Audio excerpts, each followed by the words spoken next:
Sean. Hey.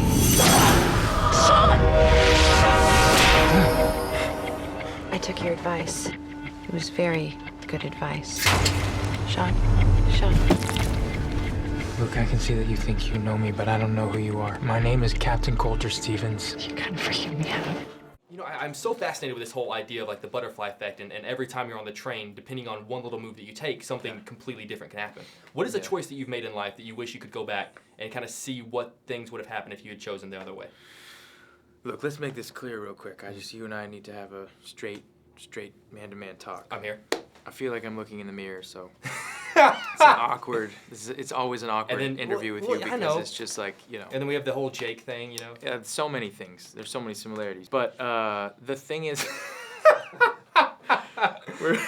for me, what I think is interesting about this movie is even more than reliving moments is that the computer program that this movie is based on, which is like being able to go back into somebody else's body for the last 8 minutes of their life, opens up a number of ideas of how you could, you know, given the current circumstances in the world, the catastrophes that we witness, things going on in Japan right now, you know, if they had something that was legitimate like this movie that you could go back in and try and stop something, you know, I mean, think about what would happen. Think about what could happen. Think about what couldn't happen. Mm-hmm. You know, that's an amazing idea to me. Yeah, you look at all the historical events that you could technically do with this movie, go back to, you know, presidential assassinations and things like that. It's pretty incredible.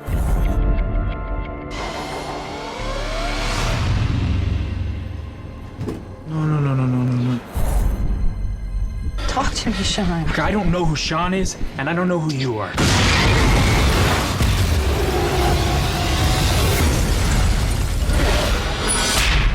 Welcome back, Captain Stevens. Where am I?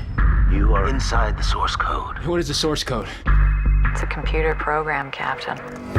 Source code enables you to cross over into another man's identity in the last 8 minutes of his life.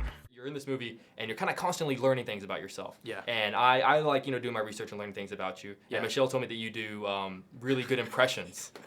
So I was wondering, I'm learning things about you. Can you do an impression for me? Can you do an impression for me? Oh, you did an impression of me? I'm just doing an impression, sort of what. That's how I. What, I have to cross my leg. Well done. Okay. What impression do you want? I don't know. me to do? She said you do a really good accent. Like, what kind of accent did she say? Like an Irish accent? Some kind of accent that you do really well. I don't know. Oh, a Montreal, Quebecois. I did that on the movie set a lot. I did that. She loved you. Yeah, no, I loved her. I love her too. I don't know why we're apart. Why we're in different rooms, you know? Well, because you're with me. Well, because you're in the source code and she's over in the pod. That's Absolutely. why. Yeah, or vice versa. I don't know Is where it we getting are right crazy? now. You always confuse me. I'm always thoroughly. We have great interviews. We do have, well, not as good as Anne Hathaway, but, you know, I'll accept Dude, it. our interview for Love and Other Drugs, 200,000 hits on YouTube. Yeah, but because, you know, I mean, you and Anne have a love affair. I was just the third party. I was the third. We have great moments. You and I do have great moments, but I can see you guys have pretty serious chemistry. I'm actually going to Rio on Monday for a junket, and she's going to be there. Really? She's not. She is. Oh, I thought. Oh, she's in that movie. That's right. Her voice is in that movie. She's going to be there. Pull it back together. At 7:48 this morning, a bomb exploded on a train outside of Chicago, killing everyone on board. A man named Sean Fentress was on that train. He is now you. Think, Captain, remember back. Who bombed the train? I don't know who bombed the train. Then try again. Wait, no. So, what do you think? It's the same train, but it's different. You know, you kind of have a hard time walking away from the mission even when the mission's over. Which movie were you in that even when it was over, you had a hard time walking away from? I mean, there are movies that stick with you, you know, for your whole life, really. You know, when we made Brokeback Mountain, you know, that movie continuously, you know, comes back up in my life all the time. Donnie Darko, even that movie that I made 10 years ago now, you know, it keeps coming up. And walking away from a character, I would say, you know, we did Jarhead, this movie Jarhead. That was a long period of time to walk away. It's one of my favorite movies. So thank you. And that character, because there was so much preparation put into it, you know, that it took a longer time to come out of it. I did a story a few weeks ago about movies that didn't win Best Picture that should have. And dude, Brokeback Mountain, the fact that it didn't win Best Picture is just a crime. Man. Oh, man. You know, I mean, but it has won so many other things in that it has been such an influence on people's lives, and it's such an amazing movie. I'm so proud of it. You know, I mean, to make a movie that was made for so little money and to have so many people see it and respond to it, I mean, it's I mean, I know this is gonna sound like a cliche, but that's a pretty big prize anyway. We've been informed there'll be another attack in 6 hours. If you find the bomber, the next attack can be prevented. Concentrate on the passengers in your car. Look for ones who seem nervous. As always, you will have 8 minutes. 8 minutes, and then I blow up again. What would you do if you knew you had less than 8 minutes to live? I'd make those seconds count. I want to go back in. I'm gonna save her.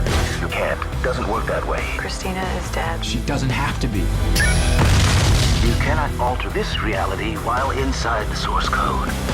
I'm asking you to have the decency to let me try. You know, I heard about what happened in Austin with a guy taking the picture in the bathroom, which is just kind of. I hope that doesn't represent Texas for you. I love. By the way, I love Texas. I love Austin. It's- South by Southwest was incredible. Like the reception for the movie was amazing. Like, I mean, very rarely it feels like a young, youthful. That's why I say, you know, you're a good representation. By the way, I appreciate it. I appreciate it. And if you ever come to Houston, I have a very comfortable fold-out couch. You don't even need to get a hotel. Do you? All right, I do. all right. That, don't tempt me, man.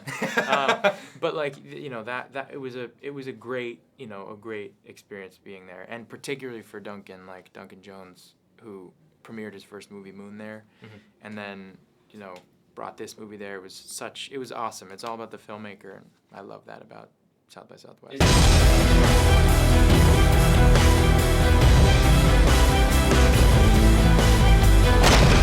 What's going on? He's in trouble. Tell me everything's gonna be okay. Everything's gonna be okay.